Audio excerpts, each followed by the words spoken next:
Bienvenidas compañeras, compañeros a esta nueva emisión de Alternativas. Juan Valerdi, un economista, un académico, un analista económico, asesor del Banco Central Argentino, jefe de la Unidad de Inteligencia Financiera, no sé cuáles sean las siglas allá en Argentina, y un compañero que ha estado trabajando, pero durante muchísimo tiempo y con gran rigor sistemático, teórico, empírico y los temas del crimen organizado nos acompaña en esta ocasión justamente para empezar a desasnarnos respecto a un tema del que creo que sabíamos más antes de que nos iluminen una cantidad de expertos que están floreciendo aquí en el país. Te agradecemos, Juan, por tu buena voluntad. ¿Qué tal, Pedro? Para mí es un placer charlar contigo siempre y más para los compañeros de militancia que están por ahí. Bueno, empecemos entonces por ubicarnos. ¿Qué pasa con esto del crimen organizado y de la guerra contra las drogas que nos tienen tan comidos del cuento que con ese pretexto van a eliminar la soberanía del país y poner bases militares en Ecuador de nuevo? Mira, lo primero que hablo respecto de la guerra contra las drogas, que supuestamente la lleva a Estados Unidos y específicamente la DEA, es que la DEA no depende ni del Ministerio de Defensa, ni del Ministerio de Salud, ni de ningún lugar que uno intuitivamente podría pensar, sino que depende del Tesoro de los Estados Unidos. Eso nos lleva a tener más claridad de qué hace la DEA. La DEA no combate la droga, sino que organiza los flujos de dinero que genera la droga. En Bueno, pero esto especial se repite la la historia cocaína. porque fue lo que pasó con las guerras del opio en Inglaterra, ¿no? Es decir, de pronto el Exacto. opio fue una gran cosa porque lo que hacía es regulaba la balanza de pagos de Inglaterra que era deficitaria con China. De hecho, Inglaterra creó el HSBC Bank para manejar los flujos que generaba el opio en lo que le insertaba a China y para el cual tuvo que hacer dos guerras y ganársela a China para seguirle insertando ese opio y Es del Hong destruir Kong una parte importante and del país. Shanghai Banking Corporation, HSBC, por si acaso los compañeros. Exactamente. Pero volviendo a lo de la DEA entonces lo que hace es organizar los flujos, sobre todo de la cocaína, que el mayor consumidor mundial lejos es Estados Unidos, que originalmente importaba café de Colombia y después de los 70 el café no les alcanzaba para estimularse para el delirio financiero y entonces empezaron a importar algo más parecido al azúcar, que es la cocaína, ¿no? Eh, esta guerra contra las drogas, esta farsa de la guerra contra las drogas, entonces se entrelaza con el tema del lavado del dinero. Y el lavado del dinero, lo que dice la DEA, lo que hace la DEA de hecho, y no obviamente en los papeles, es hacerlo en Wall Street. Por eso, hace poco tiempo, y volviendo al HSBC, le pusieron una multa de varios miles de millones de dólares al HSBC México, porque el HSBC México lavaba dinero que había que lavar en el tío Sam, y no lavar en México ni en ningún lugar que no sea Wall Street. Esa multa de varios miles de millones de dólares que el HSBC pagó le sirvió de ejemplo a muchos otros bancos que intentan en estos tiempos saltear el lavado de dinero en los grandes bancos de Estados Unidos, que ahora más que nunca, al haber decaído la potencia industrial de Estados Unidos, necesita vivir de rentas como por varias décadas ha vivido Inglaterra y ahora hay una cierta competencia entre Estados Unidos e Inglaterra por vivir de esa renta financiera y de ese lavado, que Inglaterra sabe hacer muy bien, pero hoy Estados Unidos tiene más poder de fuego, incluso para hacer supuestas filtraciones que hace el propio Estados Unidos, ¿no? Hay que acordarse de que esta multa que le pusieron al HSBC en México, al HSBC que hacía el lavado con las casas de cambio mexicanas para llevar la plata a los Estados Unidos, equivalía a lo que podían compensar en unas pocas horas de operación. Ese es el nivel de ingreso. Multimillonario, pero en términos del tamaño de estos grandes bancos son verdaderas palmaditas en la espalda, ¿no? Para no hablar de tingazos en la oreja, ¿no? De lo que en realidad está sucediendo. Yo creo que es muy importante este detalle que estás planteando ahorita, porque nos ubica respecto a la importancia que tienen las redes financieras angloamericanas, las guaridas fiscales, las offshore, la banca en la sombra, el shadow banking, los derivados financieros, en la estructuración de este nuevo circuito, de este circuito paralelo superior que se ha ido constituyendo, que al principio era un tema marginal al eje central de la acumulación financiera, pero que en los últimos años, sobre todo después de la crisis del 2008, se convierte en el verdadero corazón del sistema financiero mundial, ¿no? En realidad te voy a introducir dos temas relacionados con lo que acabas de mencionar vos y lo que veníamos charlando antes. Primero, GFI, Global Financial Integrity, hizo un estudio que determinó que del todo lo que mueven de fondo las guaridas fiscales, mal llamados red de paraísos fiscales, 2/3 corresponden a multinacionales que fugan, evaden, eluden impuestos y un poco menos de 1/3 a la típica actividad ilegal como narcotráfico, tráfico de armas, tráfico de personas y demás. Y solo un 5% aproximadamente a corrupción política y de alguna manera de dirigentes de otro tipo. Ahora, eso no quita que lo que tiene las redes de droga es que tiene mucho más margen para manejar sus fondos y tiene mucho más margen para utilizar la violencia como mecanismo de ajuste de cuentas o de enforcement, me sale que es la palabra que usan ellos, que es de forzar a alguien. Y en este forzar a alguien entrelazamos, ya que las multinacionales son responsables de 2/3 de los movimientos de las guaridas fiscales, también son responsables, increíblemente y coincidentemente, de 2/3 del comercio mundial, que se realizan intrafirmas internacionales. Ahora, los grandes bancos internacionales, las grandes firmas de auditoría y los grandes estudios de abogados, así como los grandes estudios de contadores y despachantes de aduana, trabajan para las multinacionales y trabajan para las multinacionales de la droga también, que son multinacionales, y que Pablo Escobar decía que lo que más le molestaba a los gringos era que eran las únicas multinacionales con sede en Latinoamérica, las del narcotráfico, ¿no? Pero él decía que igual a los gerentes y a los dirigentes de esas multinacionales los ponía de última siempre la DEA. Entonces, ese entrelazamiento hace que sea muy difícil hoy para muchas empresas pequeñas, medianas y grandes evitar, cuando entran al comercio internacional, que se les meta el narcotráfico para meter en mercaderías tradicionales, legales, los flujos de narcotráfico de cocaína o en el caso de Asia de opio o de marihuana o lo que sea. Eso lo vemos en la Argentina mucho con el avance de los fondos del narcotráfico o comprando o cooptando con violencia porque tienen información de los contadores o abogados que comparten los flujos de movimiento de mercadería fidedigna para meter sus flujos. ¿Me explico? Entonces, esto hace que cada vez sea más difícil separar una cosa de la otra.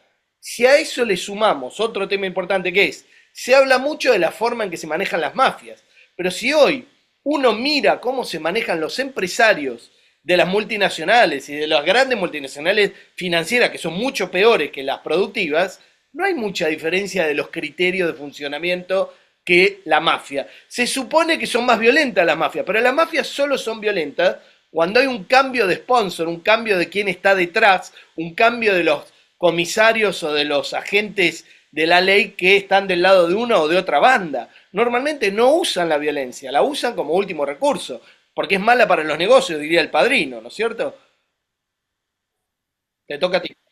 Bueno, mira, justo ese es uno de los temas centrales, ¿no? Hay una visión generalizada en el sentido común de que una cosa es el capital y otra cosa son los malos de la película, ¿no? Es decir, la droga, el crimen es algo inclusive tabú, es algo delicado de hablar, con toda una visión moralista respecto al tema, cuando estas imbricaciones se han ido dando desde el principio, es decir, frente a toda una historia de miles y miles de años de uso ritual de las drogas, el manejo comercial de la droga lo inicia, justamente lo inaugura la corona británica y la compañía inglesa de Indias Orientales a través del banco que mencionaste, el HSBC, después de las guerras del opio, ¿no? Y a partir de allí viene toda una configuración a nivel mundial, porque no solamente que se exporta la droga, la heroína y todos los opiáceos, ¿no es cierto?, hacia China, sino que también exportan hacia Inglaterra, hacia Estados Unidos, hacia Europa occidental sobre todo, pero también América Latina, ¿no? Y todo se lo hacía en nombre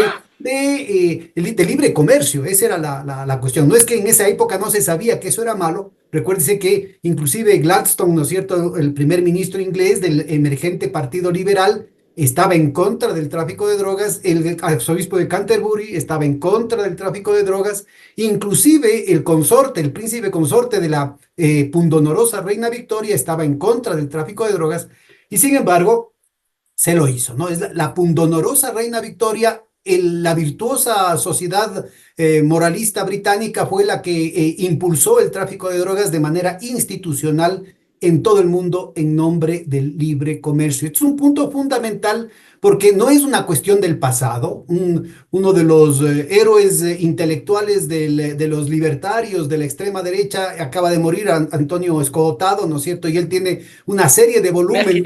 Me has quitado la palabra de la boca. Sigue, sigue, sigue. Entonces, él Mira, mira, sostiene que cómo puede atreverse alguien a poner una consideración moral detrás de todo esto, que son los enemigos del comercio, son los que están retrasando el progreso de la humanidad, la libertad, la democracia y todos los valores humanos. Antonio Escotado tiene un libro muy interesante donde él cuenta la historia general de las drogas, ese es el título del libro, que es una Biblia respecto de conocer este tema, más allá de su liberalismo extremo y demás. Y te voy a dar entonces dos cuestiones relacionadas con lo que vos mencionaste, que es la historia. Una cuestión muy vieja y una cuestión de futuro. Empecemos por la vieja. En el libro de Antonio Escotado, uno puede ver que el tema de las sustancias psicoactivas es de mucha antigüedad y tuvo siempre que ver con el poder, con la religión, con los imperios. Por ejemplo, en el Imperio Romano estaba penado muy severamente el adulterar el opio. El opio estaba protegido y además tenía precio máximo. El opio. Era un consumo absolutamente incorporado, así como en Estados Unidos el alcohol era incorporado, después vino la ley seca y estaba absolutamente prohibido. En ese momento era algo con precio máximo y con una pena muy grave para la adulteración. Vayamos al futuro ahora.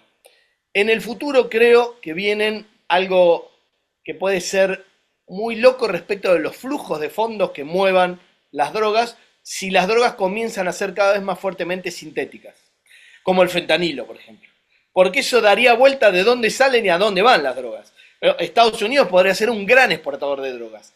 De hecho, en Estados Unidos ya hay varios estados, hasta hace un tiempo eran 5, pero ya son más de 5, que han legalizado el cultivo y la producción de marihuana masivo. Además, no lo hacen en pequeñas granjitas.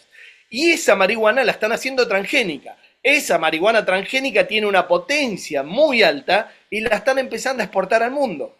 Con lo cual, se empieza a dar vuelta a los flujos de fondos que genera la droga en Estados Unidos, hacia y desde Estados Unidos, como por ejemplo con las Con lo drogas cual todos los sintéticas. argumentos que teníamos desde la época de Prebisch, de Singer, todo el estructuralismo latinoamericano, la teoría de la dependencia, tiene que ser utilizado para entender este cambio que se nos viene en la política mundial de las drogas. Porque ahora son los Estados Unidos los que van a empezar a producir las drogas y van a aparecer, ¿no es cierto?, van a principalizar los discursos que dejan de satanizarlas, ¿no? Igual ahí te aporto otro dato histórico. Estados Unidos y Europa hace muchos años, te diría como mínimo un siglo y pico, que están haciendo drogas, solo que son las drogas legales que hacen los laboratorios, algunas de ellas que tienen patentes que pagamos todos y salen muy caras, medicamentos que pagamos todos y salen muy caros, y que tienen que ver con un estado parecido al de sustancias psicoactivas de prohibida, digamos, como serían todos los analgésicos, todos los que tienen que ver con la psiquiatría, con estados de ansiedad, con cosas que genera el propio capitalismo, ¿no? Y los laboratorios de Europa, entre ellos fuertemente Alemania, pero también Holanda, Inglaterra y Francia, Suiza, empezaron a... ¿eh? Suiza con el LSD, ¿no? Suiza también, Merck empezaron a con la hacer cocaína. laboratorios y dejaron de ser pequeños farmacéuticos produciendo individual y artesanalmente, empezaron a producir masivamente con los opiáceos, que en ese momento eran analgésicos, eran anestesia, la cocaína inicialmente, cuya denominación en la Argentina, Merca, es por Merck, laboratorio Merck, grado A, que era la que por cierto se inyectaba Freud, y que era el primer anestésico que se pudo usar para operar los ojos y que tuvo un fuerte desarrollo durante la Primera Guerra Mundial por la cantidad de gente que había con heridas y demás, junto con, obviamente, los opiáceos, la morfina y demás. Ahí es donde se hicieron fuertes los laboratorios y empezaron a avanzar en el mundo después con lo sintético, digamos. Pero digo, ese flujo ya generaba una situación en la cual las drogas prohibidas y las permitidas es una zona muy gris y muy independiente de si hace bien o hace mal, y tiene mucho más que ver, porque si nos ponemos a hablar de hace mal, un efecto parecido sobre el cerebro es el de azúcar, y ahí vemos a la Coca-Cola vendiéndole droga a todo el mundo, aparte de venderle coca y demás, ¿no? Pero digo, no me quiero derivar solo con este tema que me apasiona, pero digo, los flujos que tienen que ver con con las drogas, con las sustancias psicoactivas, incluso las legales y las ilegales, son flujos que tienen mucha libertad de movimiento, incluso los laboratorios que están permanentemente además influyendo en qué dicen que es bueno o malo los médicos del mundo, digamos. Todos los médicos, ¿correcto? Y cómo van excluyendo cualquier medicina tradicional, y yo le digo tradicional, a la que teníamos antes de que llegara la medicina científica europea, digamos. Y toda esa puja tiene que ver también con dinero, con poder y con que la gente enferma consume más que la gente sana. Consume desde el punto de vista del consumo que supuestamente lleva a la felicidad. Con eso nos vamos a una discusión filosófica de qué es lo que necesitan los pueblos para desarrollarse y cómo se mide eso. Y si lo medís por el PBI o por el PBI per cápita, definitivamente no vas a llegar a eso. Porque esa es una medida engañosa que nos imponen los economistas, y eso que yo soy del gremio, para decirnos que un país va bien, dicen el PBI subió. Ahora, no te dicen cómo se distribuye. Y cuando te dicen cómo se distribuyen, también te pueden mentir y engañar en muchas formas, ¿correcto? Así que esta discusión de los flujos de fondo, de cómo medimos la felicidad, el consumo y demás, es fundamental para decidir un proyecto de país. Antes de entrar en este punto, yo creo que hay que profundizar el tema de los flujos de recursos, los flujos de fondos, las compensaciones, tanto en la balanza de pagos como en la cuestión, la formación de los precios, la formación y la transferencia de valor, ¿no? A nivel mundial. Yo creo que es indispensable el ponerle un poquito, cerrar un poquito este capítulo de qué es lo moral, qué es lo inmoral, qué es lo legítimo, qué es lo ilegítimo, qué es lo legal, qué es lo ilegal, porque se le da una connotación sagrada, una connotación óntica, cuando en realidad esto se define desde las estructuras de poder establecidas y depende a quién le convenga. Acordémonos, mencionaste hace un momentito la frase, lo que digan los médicos, todos los médicos.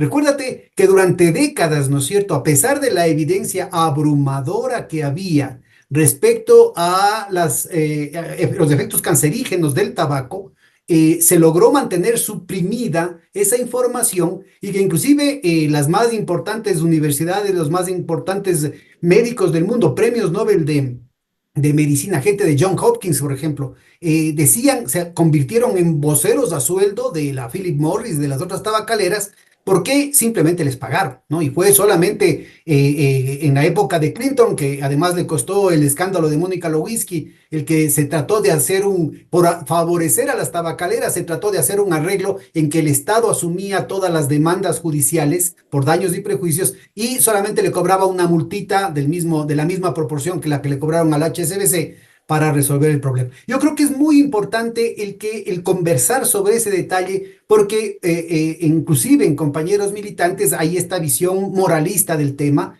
en un periodo en el que yo creo que hay que caracterizar no solamente al subdesarrollo como lumpen desarrollo, sino también en general al capitalismo como lumpen burguesía, un proceso de degradación ética respecto a los propios valores que la burguesía ha venido planteando durante los últimos siglos, ¿no? Con todo esto que me acabas de decir, me has dejado muy servido una referencia a algo que les recomiendo mucho a tus oyentes, que es unos 4 capítulos que hay de la BBC de Londres, es bastante viejo, y que se llama El siglo del yo, del Century of the Self. Está subtitulado en YouTube, es Adam difícil de Curtis. conseguir. Exactamente. El primero te muestra cómo el sobrino de Freud, que no recuerdo el nombre exacto, Edward Bernays. exactamente, Edward Bernays, impone cuando las multinacionales de Estados Unidos le dicen, mirá, tenemos un problema, hemos vendido buenas cosas para que la gente consuma, desde electrodomésticos hasta máquinas de cortar pasto, hasta autos, y en un momento la gente ya tiene todo lo que necesita y no sabemos cómo vender más. Entonces a él se le ocurre que en vez de que la gente compre lo que necesita para algo específico, compre por pertenencia, compre por estatus o compre para mostrarle al otro. Y nace el consumismo. Estamos hablando de Segunda Guerra Mundial, un poquito después. Entonces impone el consumismo a través de la publicidad y ese es el primer capítulo de esto. ¿Y el cuarto capítulo cuál es? Que estamos hablando de mediados de los 90, cuando el consumismo y el vender un producto se lleva a la política. ¿Y quién es el primero que menciona la BBC de Londres como producto político vendido? Bill Clinton, que lo acabas de mencionar vos. Bill Clinton es un paquete vendido, como a nosotros nos vendieron a Milley, como en Estados Unidos probablemente vendan a Trump o se autovenda y demás. Y eso tiene que ver con qué es lo que se consume, inclusive en la política. Pero el consumismo y el capitalismo han llevado en este momento a que el patrón de definición de felicidad o infelicidad, de éxito o no éxito, es cuánto consumís, cuánto tenés, cuánto mostrás. Independientemente de que sean cosas básicas e indispensables, como es la comida, como es la vestimenta, como es la salud, como es un techo. Digamos, no estamos hablando de que eso no hay que consumirlo. Lo que estamos hablando es de cómo medir la felicidad de una población, cómo medir los patrones de éxito de una sociedad y cómo medir la acción del Estado también incluso. Porque los libertarios lo que te dicen es, si corro el Estado, vas a poder consumir más porque no vas a pagar impuestos. Pero hay cosas que el Estado le provee a la población, muchas cosas, que la población no las ve hasta que no las tiene más, como la protección entre los grandes monopolios, por ejemplo. Entonces vas a poder consumir en tanto y en cuanto tengas mucho dinero, y como vas a ganar bajo salario porque no está el Estado para defenderte, y vas a su vez a pagar alto precio porque hay monopolio, esa libertad va a ser teórica, pero no efectiva. Entonces digo, todo esto tiene Potencial, que ver con lo que teóricamente mencionaba puedes vos. todo, en los hechos no puedes nada. Exactamente, y en el camino se llevaron tus derechos. Y al llevarse el estado de bienestar, que básicamente creció a la sombra del supuesto miedo que había por el advenimiento del comunismo y demás, entonces los grandes empresas, los grandes ricos del mundo, sobre todo de Occidente, estaban dispuestos a pagar impuestos y tasas de ganancias, por ejemplo, marginales en Estados Unidos, que llegaban al 70% sobre determinados valores, y en Europa también, por arriba del 50%, estaban dispuestos a solventarlo por el miedo que tenían al comunismo, y si la gente realmente estaba desesperada y no había un estado de bienestar, iban a ir hacia ahí. Entonces, cuando se fue cayendo la Unión Soviética y terminó de explotar en los 90, digamos, a fines de los 90, esos empresarios, esas multinacionales dijeron, no pago más impuestos. ¿Para qué voy a sostener un estado de bienestar que me cuida de algo que ya no existe?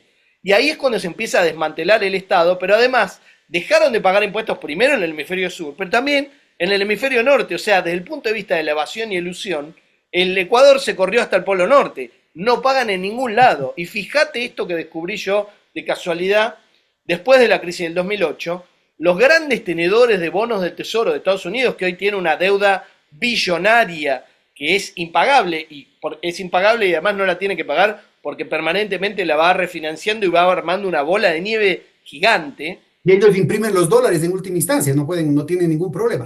Pero es que ni siquiera los tienen que imprimir, porque la deuda va creciendo al ritmo de los intereses más la deuda nueva por el déficit.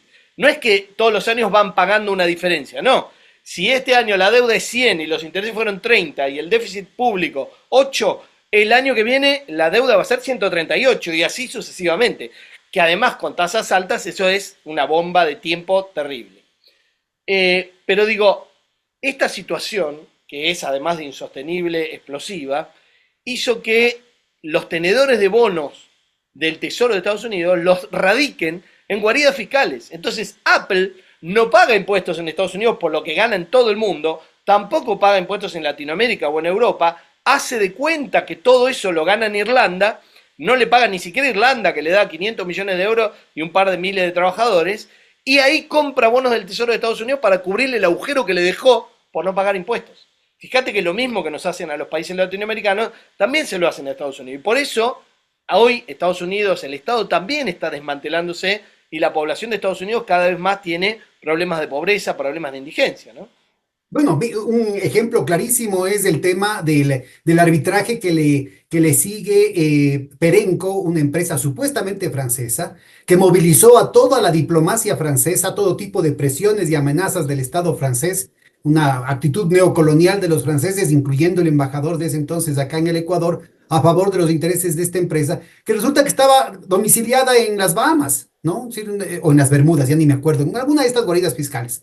Y la señora que estaba en ese entonces, que la CEO de Perenco, ¿no es cierto?, es la actual ministra de la Energía, que le cambiaron el nombre en Francia, en este gobierno tramposo que está poniendo Macron, ¿no es cierto? Con lo cual se muestra, ¿no es cierto?, la vinculación directa de los hacedores de política, además en nombre, porque esta es una señora ecologista, ¿no?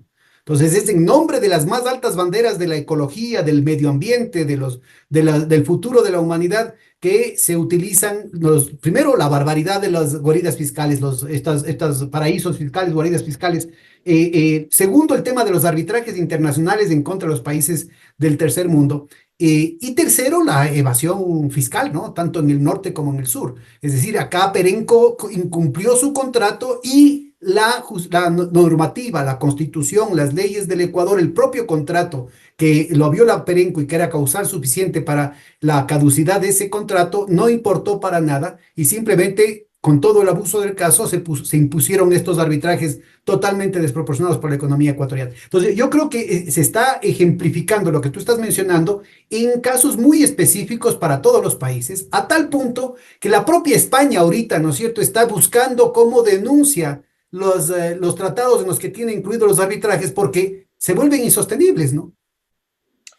Bueno, si te referís a los arbitrajes por el CIADI está absolutamente cooptado por las grandes multinacionales y hecho por ello, así como el FMI lo maneja Estados Unidos y las votaciones son absolutamente irrelevantes. Pero ya que das un ejemplo concreto de cómo funcionan los intereses, digamos, en este caso era de Francia, este caso que yo te mencioné de Apple se destapó cuando hubo una de las pocas filtraciones verdaderas que yo considero que es LuxLeaks, la filtración de Luxemburgo, que fue un empleado de una de las grandes firmas de auditoría que llevó toda la información y que después incluso fue procesado por Luxemburgo por esa filtración. Y Apple pagaba en Irlanda un valor irrisorio, absolutamente irrisorio, que incluso estaba muy por debajo de los impuestos a las ganancias que tenía Irlanda. las multinacionales o cualquier empresa en Irlanda.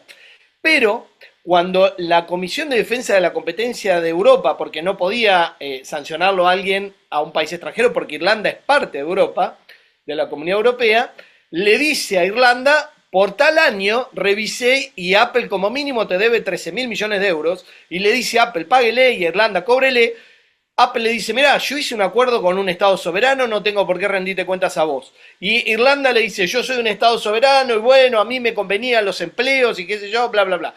Entonces, en ese interín, una semana después de eso, el Tesoro de Estados Unidos sacó un mensaje público que dijo, señores de la Comisión de la Defensa de Competencia de Europa, ustedes no son árbitros internacionales de impuestos, así que no se vengan a tocarle la cola a mis multinacionales. Que por cierto no pagan impuestos en Estados Unidos tampoco Que y por compran cierto, bueno el Tesoro. el caso que estás mencionando, el detalle técnico allí es absolutamente legal porque esto va en contra de las leyes de competencia a nivel mundial y dentro de la normativa europea, esto es un típico caso de competencia desleal.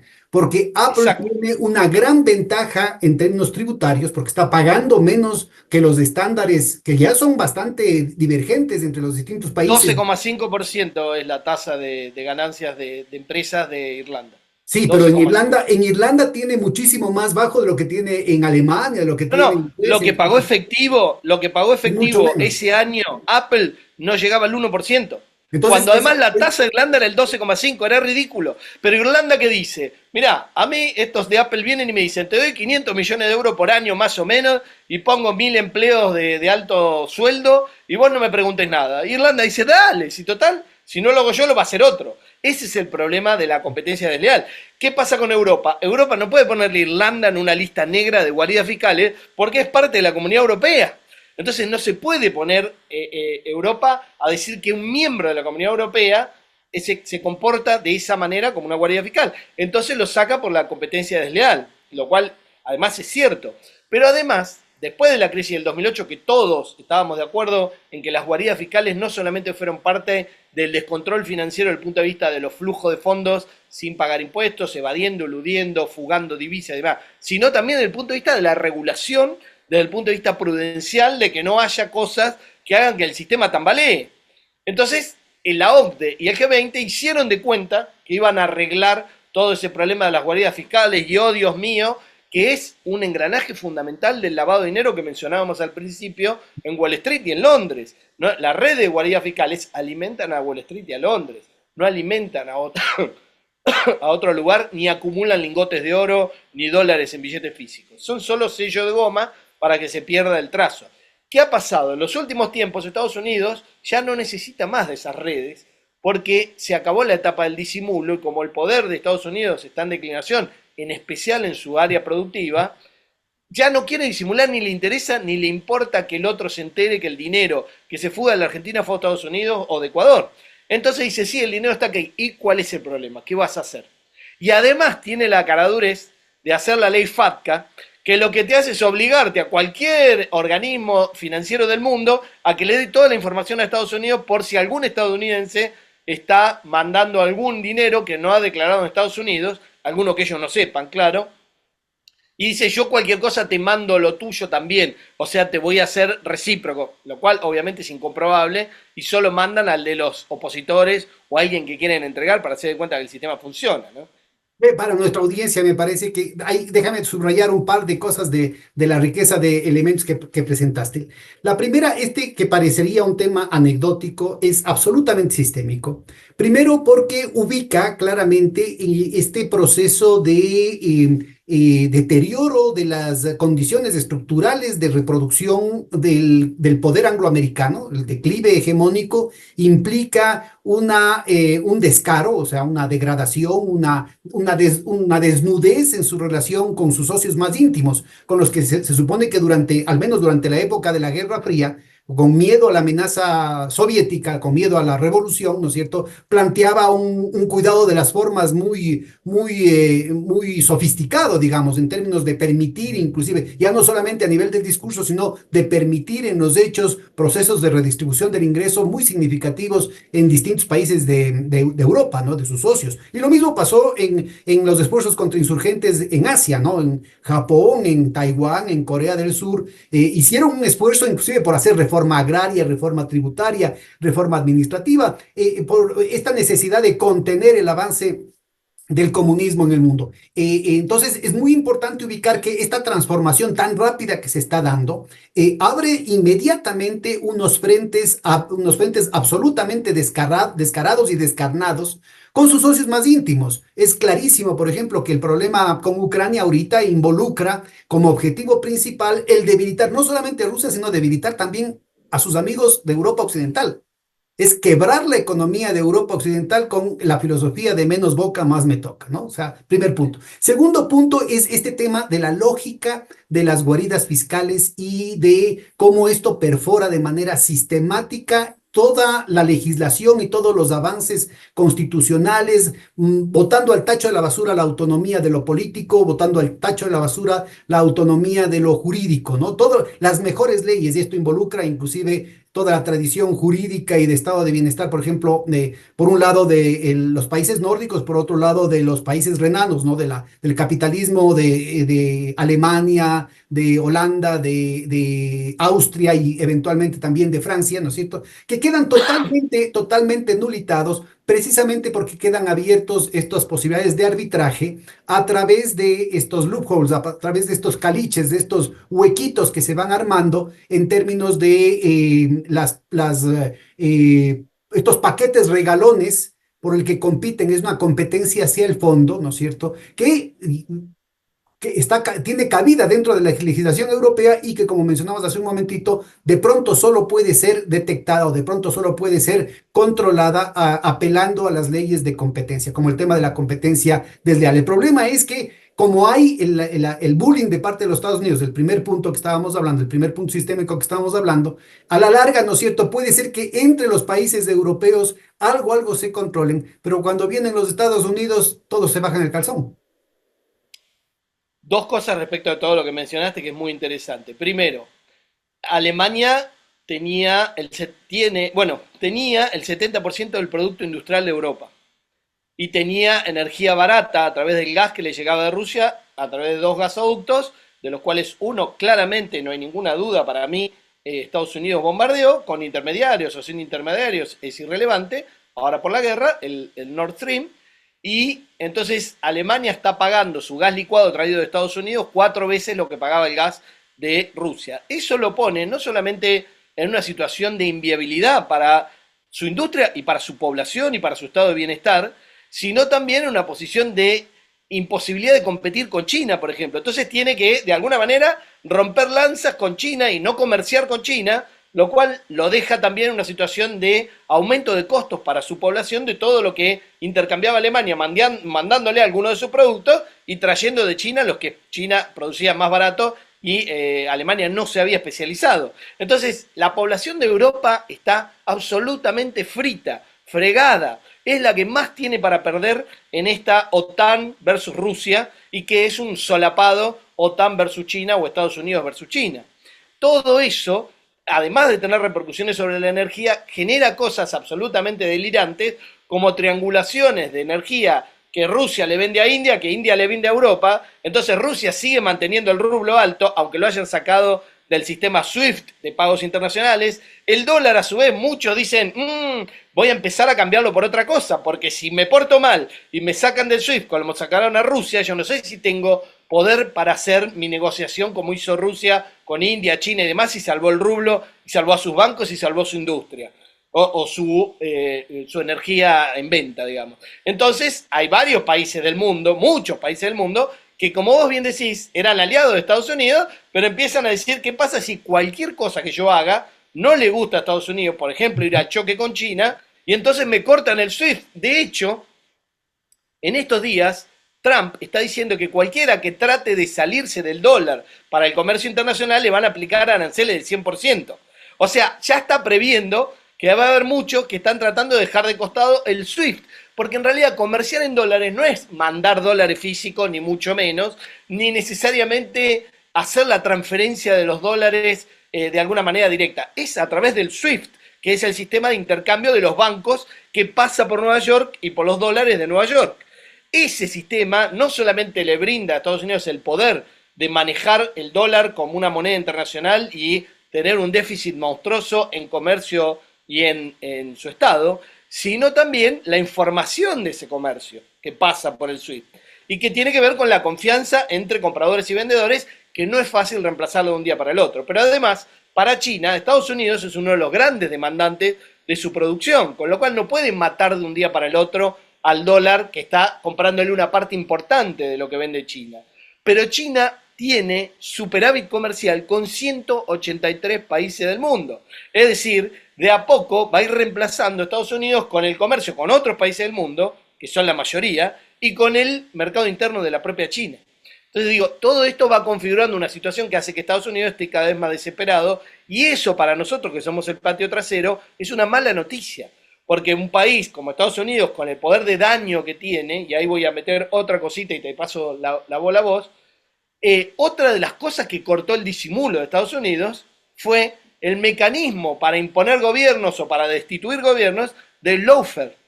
El lawfare, que lo vienen preparando hace mucho tiempo, ya no hay disimulo. Entonces, cuando hizo lo de Brasil, los jueces viajaban a Estados Unidos y los empresarios procesados de Brasil también viajaban a Estados Unidos porque le encontraban la vuelta para decir que había habido una competencia desleal de esa empresa, y en realidad lo que le estaban diciendo es, a partir de ahora, Odebrecht, vos recibís instrucciones mías de este teléfono y si no, ya verás lo que te pasa.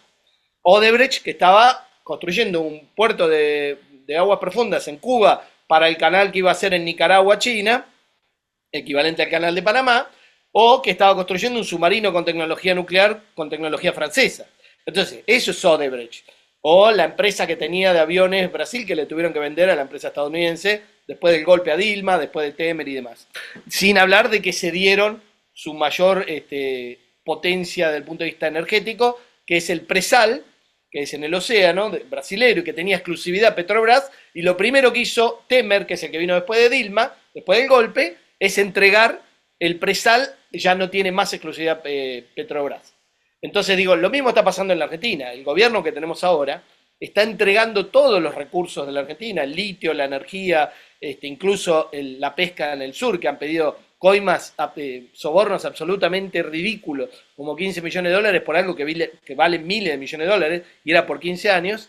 Entonces estamos en una situación complicada, porque esa desesperación de Estados Unidos, ese lawfare, ha generado en la parte de la dirigencia que podría reaccionar miedo.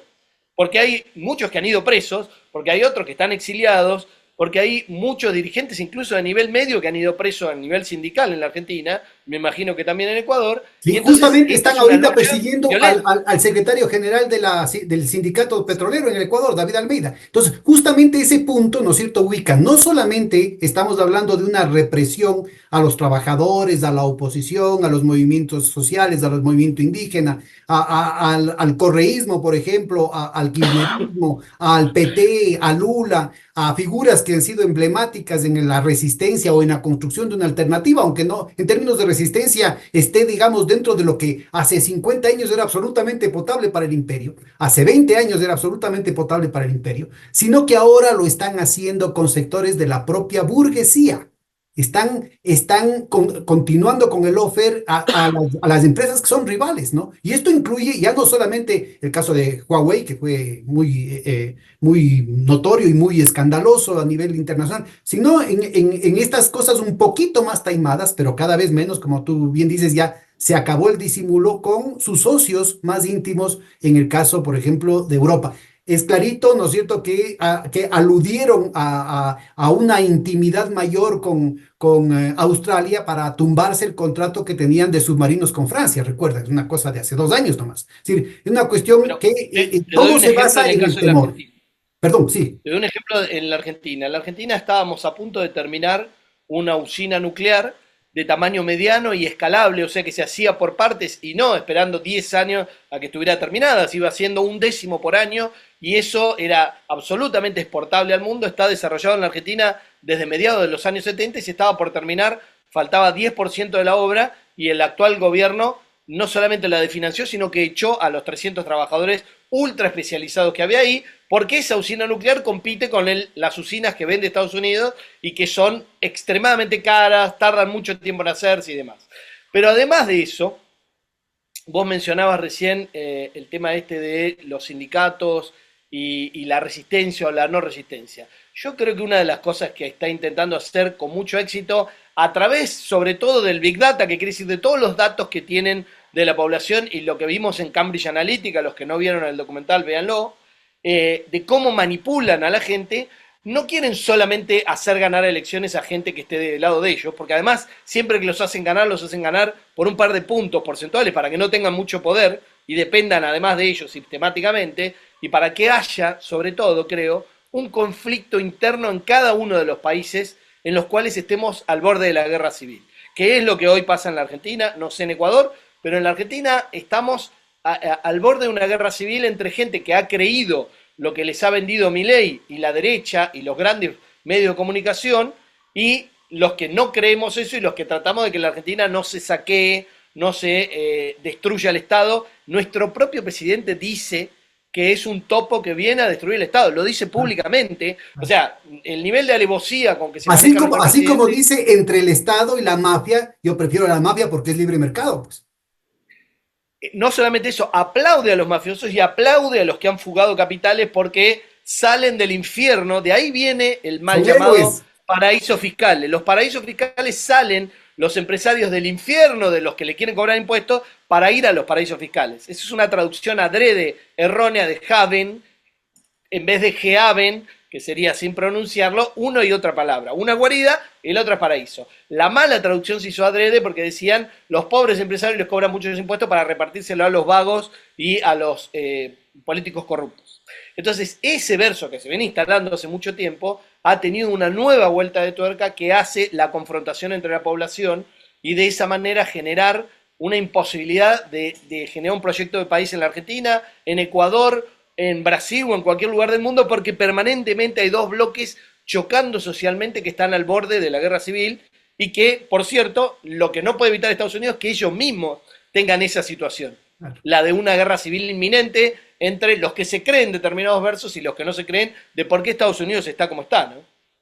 Es como decía M. César, ¿no? El tema del fascismo, refiriéndose al clásico de los años 30 y 40, no es sino la transposición de las políticas coloniales, de la brutalidad que aplicaban en las colonias a las metrópolis. Ahora estamos en otra crisis del capitalismo y aparece nuevamente esto que lo venían aplicando sistemáticamente, la polarización, la desestructuración, los obstáculos al desarrollo, a la posibilidad de generar realmente democracias soberanas en nuestros países, ahora lo están haciendo en sus propias metrópolis, incluyendo el problema del sobreendeudamiento. La nueva trampa de la deuda ya no es solamente para el sur global como lo fue en los años 80, sino ahora involucra directamente a las metrópolis del imperio. Doc, déjame hacerte dos notas al pie de página que debía haberle hecho unas 3 o 4 párrafos anteriores, pero que me parece que son importantísimos. El primero, cuando tú dices se acabó el disimulo, justamente hace referencia también no solamente a la amenaza abierta que hace Trump, cuidadito con asumir políticas económicas, monetarias, soberanas, que ahí les va a caer el hacha, sino que eso ya lo hicieron en los hechos, ¿no es cierto? Cuando ahorcan a Saddam Hussein, que fue durante largo tiempo un aliado de ellos, sobre todo en la guerra en contra de Irán, básicamente fue porque él osó proponer diversificar el comercio de su petróleo con los países europeos para que le paguen no en dólares, como estaban obligados a hacerlo por una ley no escrita, sino que le puedan pagar en euros, por ejemplo. Eso significó el fin irremediable de Saddam Hussein y la destrucción de Irak. El asesinato de Gaddafi, ¿no es cierto?, años después, igualmente tuvo que ver con la propuesta de la Unión Panafricana y la posibilidad de contar con una unidad de cuenta para las transacciones internas de este proceso de integración basado en el oro, que era el dinar de oro. Significó el final de no solamente de Gaddafi, sino la destrucción de Libia, de lo que era el país con más alto grado del índice de desarrollo humano en toda África, ¿no es cierto? Ahora los días martes a las 6 de la tarde se venden esclavos públicamente en las plazas de Trípoli y usted puede inclusive para comodidad del hogar, ¿no es cierto? Desde la comodidad de su hogar hacer propuestas, hacer, Comprarlo por internet. sí, por internet. Lo mismo para el caso de América Latina, ¿no? Es decir, la propuesta del sistema unitario de compensación regional, la posibilidad de tener una nueva arquitectura financiera regional, fue uno de los elementos que apalancó todo el proceso de cambio en nombre de la lucha en contra de la corrupción, de la libertad, de la democracia, en toda América Latina. Y en cada lado encontraron su pretexto, es decir, igualaron en su momento gobiernos tímidamente reformistas como el de Lula con gobierno y también el de Michelle Bachelet en Chile, con gobiernos de mucha más confrontación con el imperio como el venezolano o el nicaragüense. Lo importante es frenar a sangre y fuego, ¿no es cierto?, lo que son las esperanzas de América Latina. Ya no hay, ¿no es cierto?, el tema de que es capitalismo versus comunismo. Claramente estamos hablando de que las opciones que se están jugando tienen que darse dentro de esta cuestión, dentro de distintas variantes del capitalismo, ¿no es cierto? Si no hay, de ninguna manera hay ese tipo de profundidad ideológica en esta disputa y sin embargo, ¿no es cierto?, la decadencia del sistema es tal que no admite, que no tolera ningún tipo de disidencia. Esa es la primera nota al pie de página. La segunda, rapidito, cuando decías las transacciones que se hacen nunca llegan en términos de verdaderos envíos de dinero, yo te diría, con excepciones como las que acaba de denunciar Petro, ¿no es cierto?, en que en lugar de que se haga una cuestión contable, se lo hace en contante y sonante. Transacciones que se han hecho normalmente en torno a la mafia, ¿no? Por eso la importancia, por ejemplo, de que Europa haya emitido el billete de 500 euros. ¿Quién utiliza un billete de 500 euros? Con esa capacidad de compra solamente podía ser utilizado para el crimen organizado. Pues resulta ser que el gobierno colombiano, el gobierno de Uribe, en una transacción de gobierno a gobierno con Israel, sobre todo con el Mossad, le compró Pegasus, este sistema de espionaje, para perseguir, para acosar a los ciudadanos colombianos, incluyendo al propio Petro y a otros políticos y personalidades de defensa de los derechos humanos en Colombia, pagando ni sé cuántos millones de dólares en efectivo en 2 envíos de avioneta, cosa que no solamente está en contra de la normativa colombiana, de lavado de dinero, en contra de las leyes del Banco Central, de la balanza de pagos, sino que están en contra tú que estuviste en la Unidad de Inteligencia Financiera de Argentina, están en contra de los más básicos principios de las transacciones internacionales del GAFI, pues, ¿no? Así como te dije que la DEA no está para combatir el narcotráfico, sino para organizar los flujos financieros y que vayan como corresponde a Estados Unidos para ser lavados y que no generen grandes déficits allá, la Organización Internacional de las Unidades Antilavado, que se llama Gafi, también está para organizar los flujos de lavado. Entonces, las organizaciones de cada país, que por cierto no tiene nada de democrático ese sistema de antilavado entre comillas, se encarga de que los flujos también vayan a Wall Street y un poquito a Londres, dependiendo de cómo sea el reparto. Pero respecto de esto que mencionabas, es importante también tener claro que Latinoamérica, Estados Unidos, no solamente quiere evitar que se desarrolle o que genere poder y al mismo tiempo que se asocie comercial o desde el punto de vista geopolíticamente con China, con India, con Rusia mismo y demás, sino que lo que quiere Estados Unidos es evitar que China tenga acceso a los recursos naturales, mineros y alimenticios de Latinoamérica, y entonces va posicionándose de manera de no permitir que eso ocurra o de cortar eventualmente el flujo de esos recursos mineros o alimenticios para el día que se ponga un poco más caliente la guerra entre Estados Unidos y China. Entonces en la Argentina, el río Paraná, que es el lugar principal por el que sale la soja, no solo de Argentina, sino también de Paraguay y parte de Brasil, lo maneja una empresa holandesa que no se pudo sacar porque en realidad es un frente, digamos, para intereses estadounidenses, que están manejando uno de los lugares por donde sale la proteína vegetal de los países más importantes que va a China.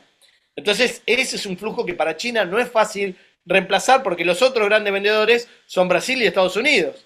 Entonces, si Estados Unidos maneja su propia soja y al mismo tiempo el río Paraná de la Argentina y a Brasil ya le mostró lo que puede pasar si no obedece como tiene que obedecer, con lo que hizo en su momento con el Lavallato, el Lawfare y muchas otras cosas, el día que se ponga caliente eso puede generarle problemas alimenticios a China, no solamente comerciales o de recursos mineros. Ahora Y yo, al mismo tiempo, lo que tiene que evitar Estados Unidos es que haya conciencia en la población de hacia dónde van estos países cuando pierden la brújula de los intereses comunes que tienen de desarrollo con India, China y Rusia, porque con Estados Unidos no podemos tener ningún interés, porque simplemente en su fase industrial está en absoluta decadencia y en su fase financiera no solamente no presta dinero, sino que permanentemente los sectores financieros que ya manejan casi absolutamente Estados Unidos son infinitamente más voraces que cualquier multinacional que se dedique a producir. Para esos intereses, la población del mundo en un 90% sobra, porque no necesitan comprar y vender productos. Lo que necesitan son derivados de los futuros, de los derivados, que están absolutamente en el aire como un casino virtual. Entonces, a esos intereses financieros son de los que se les ocurren cosas como una guerra nuclear controlada en Ucrania o con Rusia y demás, porque en realidad que mueran 100 millones o 1000 millones de personas no le mueve el tablero en lo más mínimo. Siguen acumulando y concentrando de manera monopólica. O sea que alguien podría decir, no, pero fíjate que han quebrado bancos en Estados Unidos. Justamente lo que va a pasar en los próximos años es que el poder financiero de Estados Unidos y el sajón y de la OTAN en general se va a concentrar más. Entonces va a quebrar bancos en Estados Unidos y en Inglaterra, pero también en Latinoamérica que se los van a comprar los más fuertes de estos, sobre todo los fondos financieros al estilo BlackRock, se los van a comprar, se van a comprar la tierra y los recursos naturales y van a tener absoluta potestad si no lo evitamos, ¿no? pero mira, en estas intervenciones has caracterizado a grandes brochazos, pero con mucha profundidad, y las condiciones estructurales que plantean una serie de desafíos para América Latina, no solamente para los pueblos de América Latina, o sea, no solamente en nombre de la humanidad, de la solidaridad, del socialismo, del humanismo, sino que estamos hablando de la supervivencia de las propias oligarquías latinoamericanas, porque a ver, vamos a ver en qué queda, ¿no? Es decir, este proceso de disciplinamiento del patio trasero, que ahora Biden quiere arreglar la cosa diciendo que es el jardín delantero, acordándonos del jardincito de Borrell, ¿no es cierto? Frente a la jungla, que es todos los bárbaros, todos los salvajes desechables de fuera del jardín, tiene que darse ya no bajo la égida de lo que sería el New Deal de Roosevelt o la Alianza para el Progreso de Kennedy o ni siquiera los derechos humanos y la democracia de Carter, ¿no? O sea, aquí todo eso es absolutamente disfuncional. El proceso de recuperación de la rentabilidad en los Estados Unidos tiene dos grandes ejes. El uno es el complejo industrial militar vinculado a Big Pharma, que incluye el tema de las drogas, y a Hollywood, la propaganda. Y el otro gran eje, en el que son realmente dependientes de Londres, vos dices que es más bien una cosa chiquita, yo diría que son intereses que están ahí muy imbricados, inclusive en contra de la soberanía de los Estados Unidos, que tiene que ver con el sistema financiero especulativo, es decir, diferente del sistema financiero que estudiaban los clásicos, Hilferding, ¿no? El sistema financiero monopólico vinculado y dependiente del resultado del capital monopólico productivo que era el que en última instancia definía el tamaño de las ganancias de repartir. Acordémonos que bajo cualquier circunstancia, inclusive bajo el espejismo actual, ¿no es cierto?, los rendimientos financieros dependen del activo productivo subyacente, no hay vueltas que darle. Metabólicamente no hay otra posibilidad. Todo lo demás es pura ilusión, es puro aire caliente. Entonces, dos grandes pilares en los que tenemos que cuajar como América Latina, en las que las oligarquías latinoamericanas tienen que acomodarse, aunque signifique su suicidio, porque ¿qué es lo que está definiéndose? Primero, con las políticas de ajuste, matar el mercado interno. Segundo, como parte del realineamiento en esta geopolítica tan tensa, tan provocadora, ¿no es cierto?, que exige el declive angloamericano, hay que cortar mercados tan importantes para las exportaciones latinoamericanas y para buena parte de las importaciones latinoamericanas, para importaciones vitales latinoamericanas, como sería el tema, por ejemplo, de la urea, de los fertilizantes, de temas de tecnología, con lo cual estaríamos desconectados no solamente de Rusia y sus amigos, sino también de China y sus amigos, es decir, de los ejes fundamentales, de los corazones dinámicos fundamentales de la economía mundial de los últimos años y que se proyectan a futuro absolutamente demoledores frente a lo que podría ser la dinámica cada vez más estrangulada, digamos, por el estancamiento no solo de la innovación, sino de la rentabilidad en los Estados Unidos, en el eje angloamericano. Más aún con lo que acababas de caracterizar, ¿no? En términos de este ataque competitivo, esta guerra económica aplicada a su socio más íntimo, que es Europa Occidental, que en términos de consumo significa un mercado inclusive más grande, más dinámico de lo que había sido el mercado norteamericano como tal. Entonces, ¿esto qué define? Que para las oligarquías latinoamericanas, ¿sí?, el espacio que se tiene es cada vez más estrecho. Así como lo estamos viendo, digamos, a la distancia, en términos de lo que ya pasó en poquísimo tiempo para las oligarquías europeas, ¿no es cierto? Están obligando a matar, a lesionar de manera fundamental la reproducción de las economías oligárquicas latinoamericanas. En ese contexto, Juan, ¿cuál es el papel del crimen organizado? ¿Qué mismo nos están ofreciendo cada vez con menos disimulo, ¿no? Te voy a dar una respuesta, primero haciendo mención de lo que vos me comentabas, que es muy importante, porque en la Argentina las oligarquías ligadas a la producción del campo, a la producción agropecuaria, y también las ligadas a la industria, sobre todo a la industria que depende del mercado interno, pero también a la internacional, se están dando cuenta de que también van a venir por ellos. Y entonces están empezando a ver que un presidente como Milei no solamente va a entregar los derechos de los trabajadores y los derechos sociales y la protección del Estado a la gente, sino que también va a entregar a las empresas nacionales para que las tenga, y al campo también, a los dueños del campo, que son la oligarquía que tiene más de 200 años en la Argentina, se lo va a entregar a los grandes centros financieros como BlackRock, a los grandes fondos financieros como BlackRock.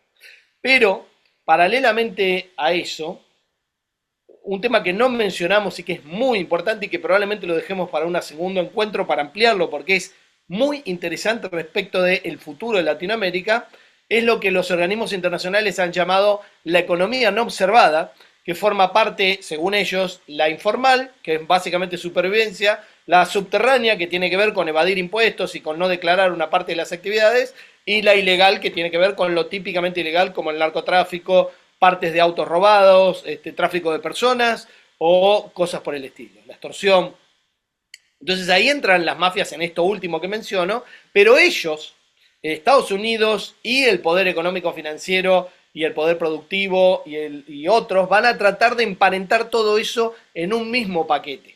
La informalidad, la evasión subterránea de los pequeños comercios o de los pequeños productores y las mafias del narcotráfico y demás, las van a tratar de meter en el mismo paquete y combatirlas, como ya están tratando de hacer en la Argentina, con el supuesto combate al narcotráfico y a la subversión y a la guerrilla, todo en un mismo paquete, incluyendo a la economía informal y a la subterránea. Entonces, en ese paquete están tratando de combatir lo único que está generando una supervivencia para una parte muy importante de la población en Latinoamérica que tiene muchos cientos de años de experiencia de cómo sobrevivir en medio de una situación como la actual. Porque antes del estado de bienestar, la población sobrevivía. Y hoy en la Argentina, el 50% del total de la actividad económica, no del PBI, del total de la actividad económica, no tengo duda que está dada por gente que comercia, consume y vende sus horas de trabajo en la ENO, en lo informal, en lo subterráneo o en lo ilegal.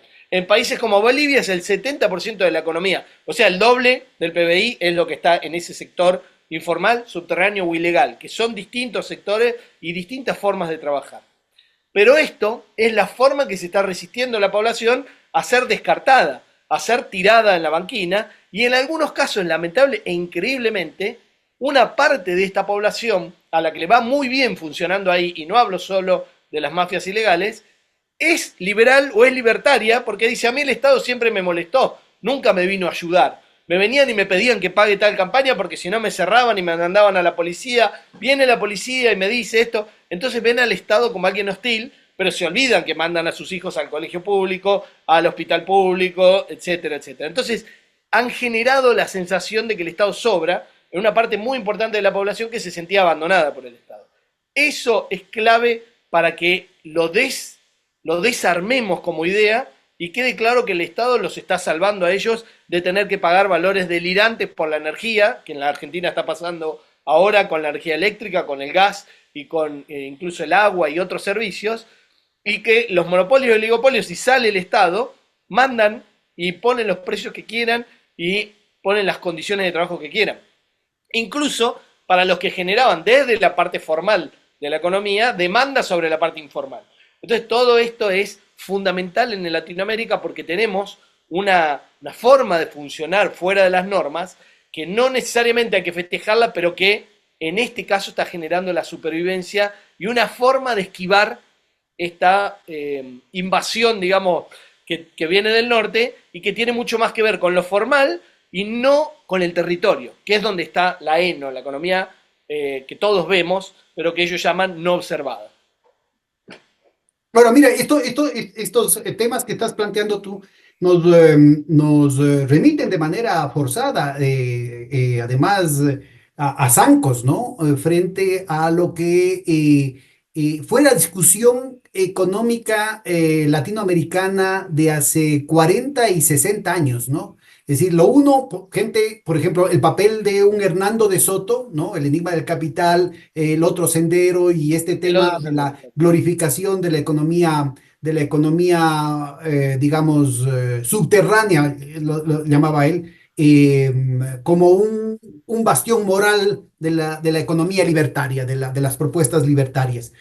Absolutamente delirante en la medida que son esos sectores los más vulnerables, los más fragilizados precisamente por la ruptura del monopolio estatal con los vacunadores, las extorsiones, el pago de tantos impuestos que tienen que hacer al crimen organizado, a las bandas locales, primero. Segundo, al todo el tema respecto a la discusión que en ese entonces ya se criticó del término economía marginal. Ahora resulta ser que eso tiene muchísimas connotaciones directamente vinculados con algo que Gunder Frank hablaba en los 60 de lumpenburguesía, lumpen desarrollo. Es decir, un desarrollo del capitalismo que en lugar de cumplir o de entregar las promesas de la modernidad capitalista, se convertía en un elemento del desarrollo del subdesarrollo, es decir, un elemento que exacerbaba las distorsiones, que exacerbaba las hipertrofias que se iban generando en nuestros países. Pero ahora todo esto, todas estas discusiones con una carga cada vez más abierta, cosa que no había hace 60 años de manera tan generalizada, del tema del crimen organizado.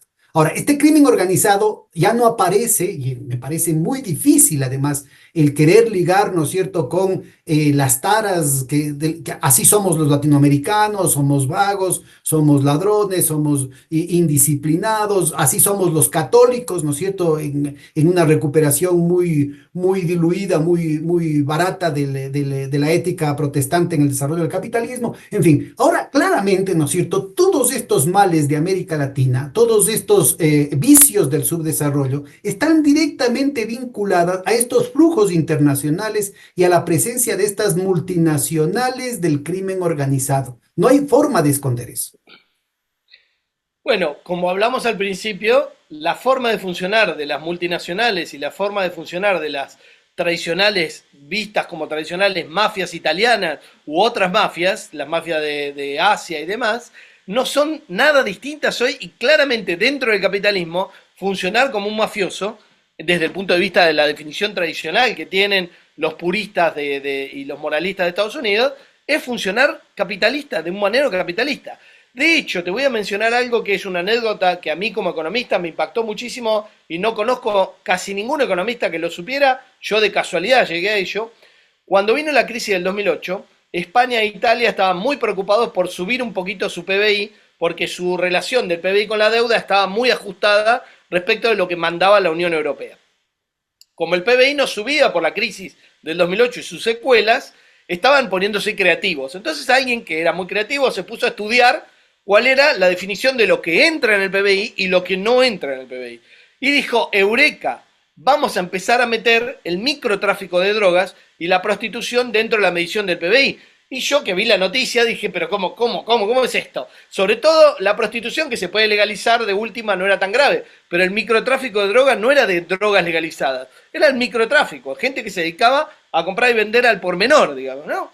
Entonces dije, voy a investigar dónde está la definición de qué entra y qué no en el PBI. Y esto que parece muy específico, define al capitalismo occidental absolutamente y a esto que estábamos hablando de cómo funciona un empresario y un mafioso. ¿Cuál es la diferencia entre uno y otro? La violencia, como charlábamos en algún momento nosotros, el empresario mafioso no quiere violencia permanente porque es mala para los negocios, diría el padrino, y el empresario, el otro, tiene muchas formas de ejercer violencia sobre los trabajadores que se parece bastante a la de la mafia que vemos en las películas.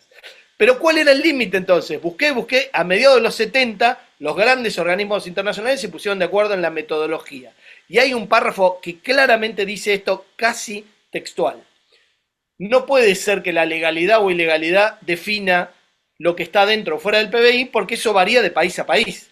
Por ejemplo, con la ley seca el alcohol estaba prohibido, en Uruguay ahora está legalizada la marihuana, en algunos lugares de Estados Unidos esto, lo otro, obviamente en los 70 era otra discusión, pero estaba ese tema. Entonces dijeron, somos una economía de mercado, así que lo que define que entre en el PBI es que haya una transacción voluntaria entre oferta y demanda. Si eso es legal o ilegal, es irrelevante. No es lo que define al capitalismo, la legalidad o la ilegalidad, sino la voluntad de las partes encontrándose en el poderoso mercado que es el que define todo. Y eso Esto debería para mí incluir es una ramita fundamental. en las cuentas nacionales, en la matriz de insumo producto del sicariato, pues. No solamente eso, de alguna manera una parte de los sobornos a la administración pública podría entrar también. ¿Por qué? Porque si vos sobornás a alguien y hace más rápido los trámites, estarías haciendo un servicio voluntario de oferta y demanda. Si el otro no hace nada y solo le cobra por darle la aprobación, es distinto. Pero si vos lo sobornás para que haga más rápido lo que normalmente hacen 30 días, tendrían que entrar en el PBI. Bueno, Sería ese es el trabajo que tienen que darle vacaciones al presidente Milei para que pueda ganar el Premio Nobel de Economía, porque él va a hacer justamente el ajuste en la balanza, en el balance material de las cuentas nacionales para que se incluya la rama de venta de hijos. Venta de de hijos. hijos, venta de Él ha hablado órganos. de la de órganos Él ha hablado también, Bueno, me está ya ganó un faltando. premio Nobel, y que eso sí ya le ganó, pues Roth fue el premio Nobel de hace 12 años que estableció, ¿no es cierto?, el matching en el mercado laboral era en realidad una derivación del algoritmo con el que estableció la bolsa de órganos que está en Tel Aviv, acordándonos que todos los judíos ortodoxos tienen prohibido donar órganos, pero no tienen prohibido recibirlos. Y esto, en esta bolsa es lo que se venden los órganos de los trabajadores, de campesinos coreanos, de campesinos indios, de campesinos nigerianos, ¿no es cierto? Que primero venden el primer riñón y después venden el segundo, ¿no? Pero volviendo a lo que mencionabas de Trípoli y a esto que estás mencionando ahora. Si Milei está absolutamente a favor, y lo ha dicho públicamente, de la venta de órganos, vender a una persona es simplemente vender al por mayor órganos. Es un paquete de órganos, digamos. Así que no me extraña que en Trípoli se puedan vender y que se puedan vender por internet y no se pongan a bloquear Es ese vender el IP las combo, grandes multinacionales de internet, ¿no? es vender el combo. Exactamente, es una venta al por mayor, es un combo, exactamente como el de McDonald's. Entonces digo, esto suena a risa, pero es donde estamos parados hoy, Bueno, donde y por el favor, libertario extremo, léanle al que lo mencionamos al principio, Antonio Escotado. Aquí en el Ecuador es la lectura, pero obligatoria y obviamente subrepticia de las crecientes sectas de libertarios, ¿no?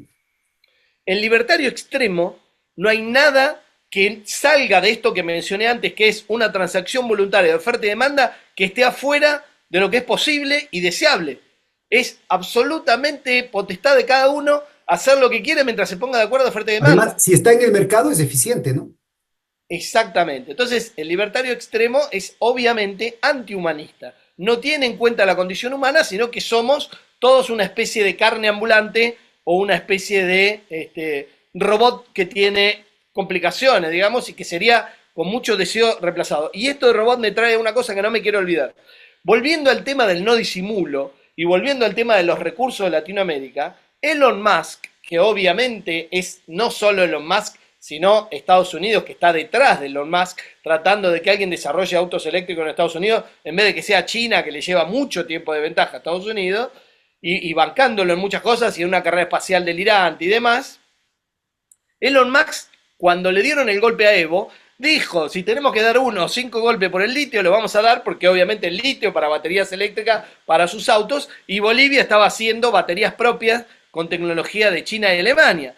Entonces digo, el disimulo no vale ni para los gobiernos de Estados Unidos, ni tampoco vale para los empresarios de Estados Unidos que están quitándose, ni para los militares, porque la jefa del Comando Sur vino y dijo, el litio, nuestro litio, dijo la jefa del Comando Sur de Estados Unidos, nuestro litio, nuestro río Paraná, nuestro Atlántico Sur, ¿no? Bueno, hay esa cita apócrifa de Kissinger, ¿no? Que con un poquito más de estilo, aunque no lo haya dicho en realidad él, que decía, qué culpa tenemos nosotros, refiriéndose a los Estados Unidos, si la divina providencia, y ahí vienen las dudas de que lo haya dicho Kissinger, si la divina providencia tuvo el mal gusto de poner nuestros recursos naturales en otros países. Claro. Es Ahora así. Y mira, esto me remite a lo que dijiste del patio trasero. Fíjate si estaremos fritos los latinoamericanos si no nos preocupamos un poco de salir de esta situación en la cual nos está poniendo los grandes medios de comunicación, las redes sociales y demás, para confrontarnos entre nosotros y para que nos gobiernen personas como Milei y como todos los otros que vemos en algunos casos en Latinoamérica, que el patio delantero de Estados Unidos de alguna manera era Europa y la acaban de entregar, la acaban de sacrificar porque han destruido el corazón industrial que es Alemania y que probablemente tuvieran algunas cuentas pendientes de la época de la guerra. Y lo que vos decías de que no podemos esperar algo virtuoso porque Estados Unidos ya no lo puede hacer, de alguna manera supuestamente Estados Unidos lo hizo con Alemania, que cuando terminó la Segunda Guerra hubo una discusión de si lo convertían en un país absolutamente agropecuario o le permitían volver a industrializarse. Estuvo esa discusión pública además, y lo mismo con Japón y lo mismo con Corea del Sur, que lo han hecho como estados tapón para que China no pueda avanzar tanto y para tener aliados absolutamente incondicionales en Asia, digamos. Corea del Sur y Japón se convirtieron en lo que eran, en parte por una ayuda de Estados Unidos de muchas formas, e incluso China misma ocurrió eso, con mucha inteligencia del lado de los chinos, ¿no? Pero digo, no podemos esperar que eso haga Estados Unidos ahora porque ya se acabó esa época de sembrar socios a los cuales les da cosas para tener un aliado incondicional. La hora es la bota en la cabeza o nada, o destrucción. ¿Y cómo queda entonces? ¿Cómo queda el futuro inmediato? Vamos a dejar una segunda sesión para hablar de los elementos estratégicos, pero te digo en el muy corto plazo, y te diría de manera muy pertinente el caso de nuestros países, Argentina y Ecuador, porque son los primeros conejillos de India de un tratamiento que va a aplicarse después a todo el continente, ¿no? Es decir, ¿en qué dejan, insisto, no solamente a los pueblos, que esos son desechables, es decir, a las oligarquías mundiales y al imperio no les interesa esto? ¿En qué queda la propia oligarquía? Y ahí viene el concepto este que tú mencionabas, el concepto de felicidad, ¿no? Que nos remite a Aldous Huxley, ¿no? Y el tema del Un mundo el mundo feliz. feliz. Entonces, la soma, es decir, te tenían como zombie a punte drogas con un nivel de consumo muy bajo que, discúlpame un segundito.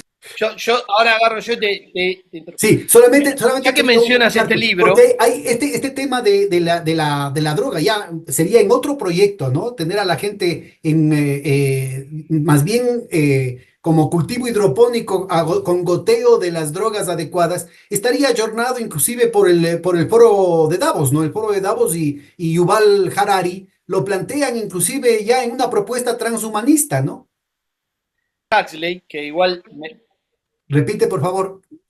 lo que pasa es que lo que no pudo ver Huxley en ese momento y que para mí forma parte de esa especie de droga que él mencionaba como para mantener a la gente relativamente en una felicidad artificial que tiene que ver con la película Matrix y demás, es el celular.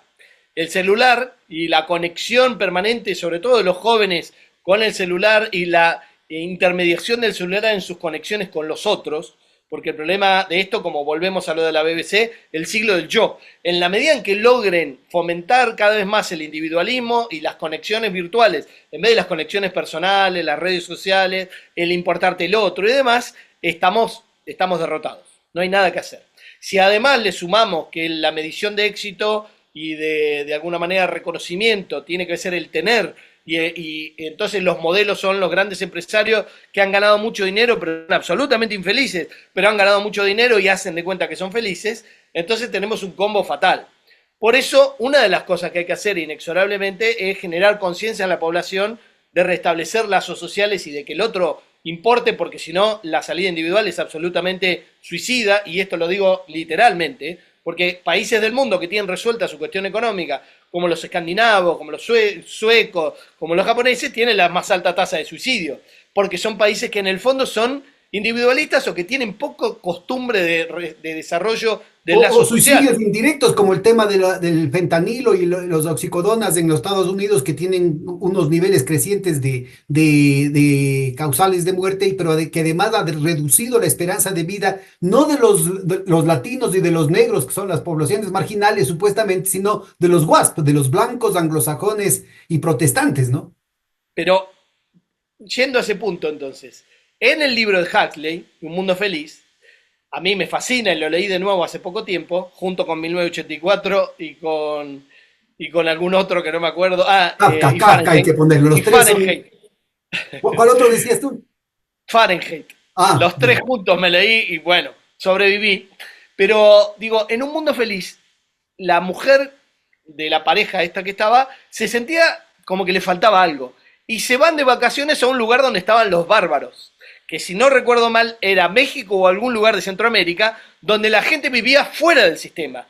Y era el más parecido a lo que nosotros vemos en una sociedad que no está integrada a lo formal y que es parte de lo informal, de lo subterráneo y demás, que yo no lo considero ni en lo que hay que ir todos hacia ahí, ni lo que hay que combatir. Es parte de nuestra forma de ser, digamos, esto de no funcionar en lo que sería el individualismo, en lo que sería solo drogarse con el celular o drogarse con drogas, y que tiene que ver con el lazo social y con la fiesta incluso, cosa que también se está erradicando, la fiesta entendida como la fiesta de la comunidad, como la identidad de la comunidad a través de la fiesta de los santos o de los festejos que no son, que tengan que ver con la religión, o lo sincrético de los dos. En eso yo tengo una admiración muy grande con lo que ha pasado históricamente en Brasil, por ejemplo. Pero digo, esto es lo que nos puede salvar. Recuperar la identidad de los latinoamericanos, no solamente la de todos, sino la de cada uno de esos pueblos, respecto de la fiesta y respecto del sentido comunitario y de la confianza en el otro. Bueno, Y en ahí hay un esto dato hay un buenísimo de un filósofo ecuatoriano-mexicano, Bolívar Echeverría, en torno al tema del barroco y la fiesta, ¿no? O sea, el tema de este etos frente al etos protestante, al etos clásico en Europa, ¿no es cierto? Acá lo que tenemos es un etos barroco, ¿no? El que se acata pero no se cumple, el horror al vacío, el darnos la vuelta para vivir un mundo invivible. bien. Entonces, una vez que has logrado eso que estamos hablando, digamos, si le encuentras la vuelta a este recuperar la identidad, recuperar la fiesta, recuperar el sentido comunitario, podés luchar contra el otro modelo que te imponen, que claramente tenés muestras en todo el mundo de que no lleva a la felicidad, de que lleva al suicidio involuntario, entre comillas, como los que toman fentanilo en el propio corazón del sueño americano, que son las grandes ciudades de Estados Unidos. Entonces, si vos, latinoamericano, estabas mirando, aspirando a Estados Unidos, lo que tenés es la muestra más clara de que eso no es una situación deseable. Y al mismo tiempo tenés toda la historia que tiene Latinoamérica de recuperar esa identidad para de alguna manera recuperar lo que nos hacía definir el éxito y la felicidad.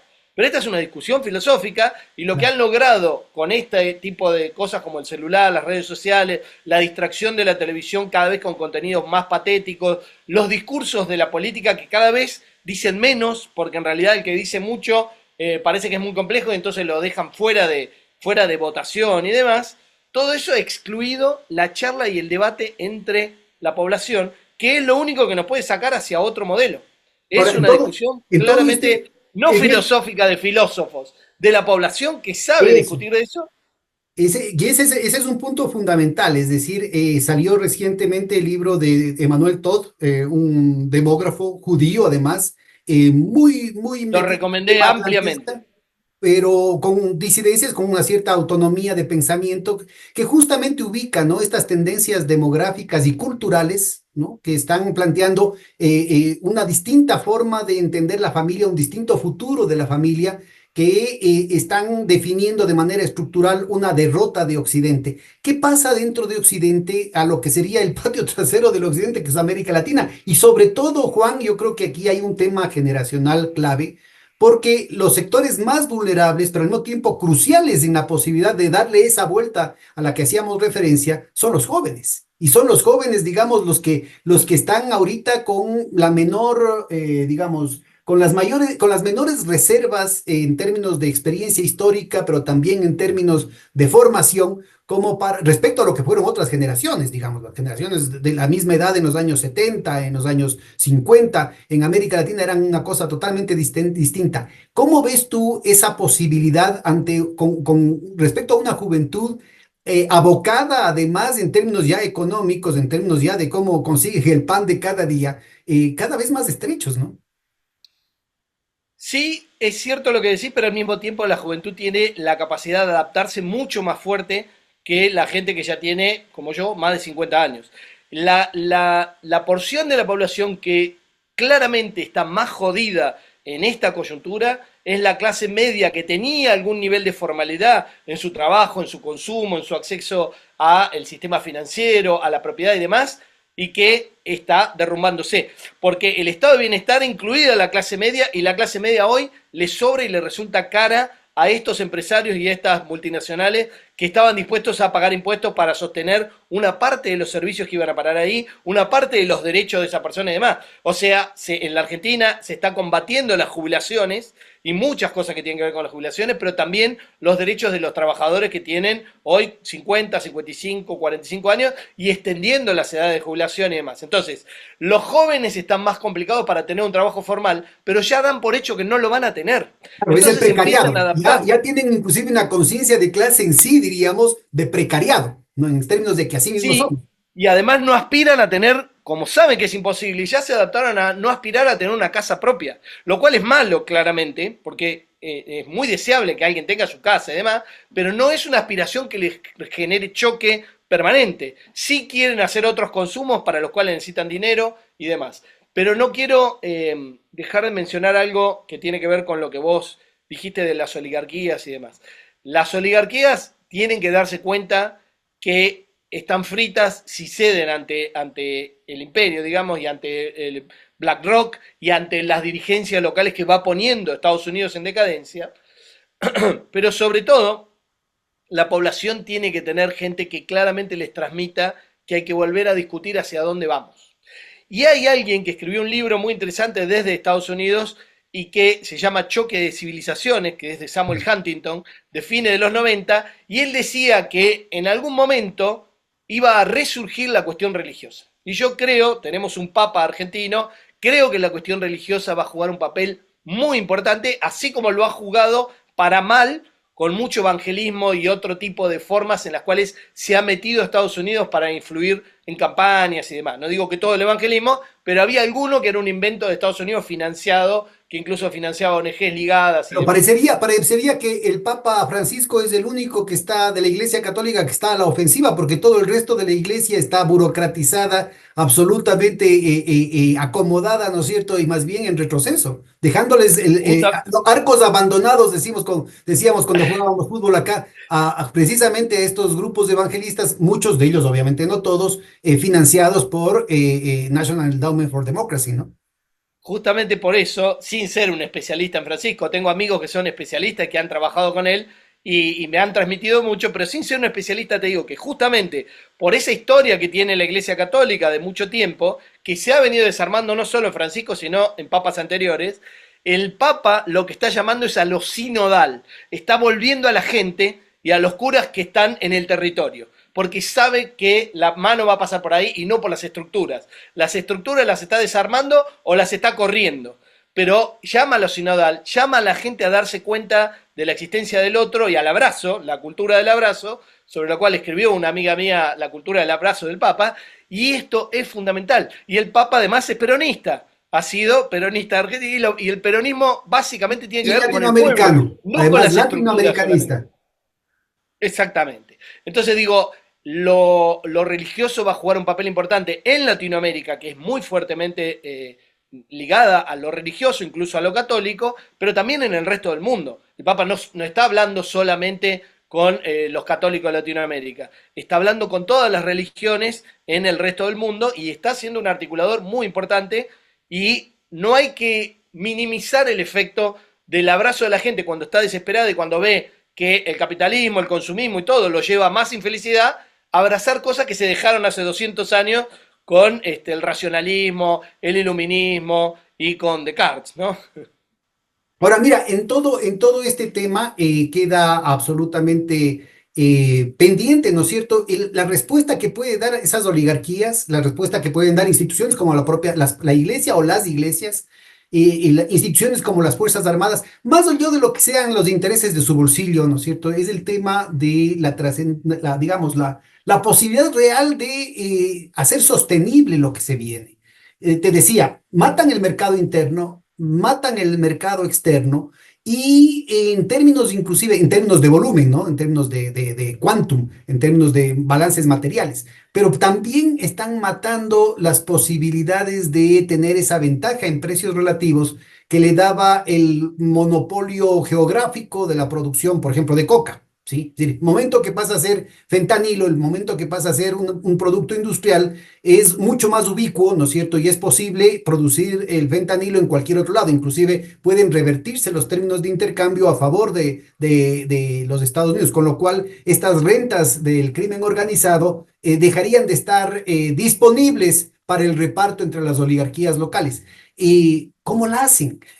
Vamos a dedicar Pero, la próxima sesión, por si acaso, Juan, exclusivamente a este tema de los flujos, los términos de intercambio y lo que está significando en la dinámica económica de América Latina. Pero pero te referido a este anticipo, problema cultural, político, ideológico que estás ahorita enfatizando.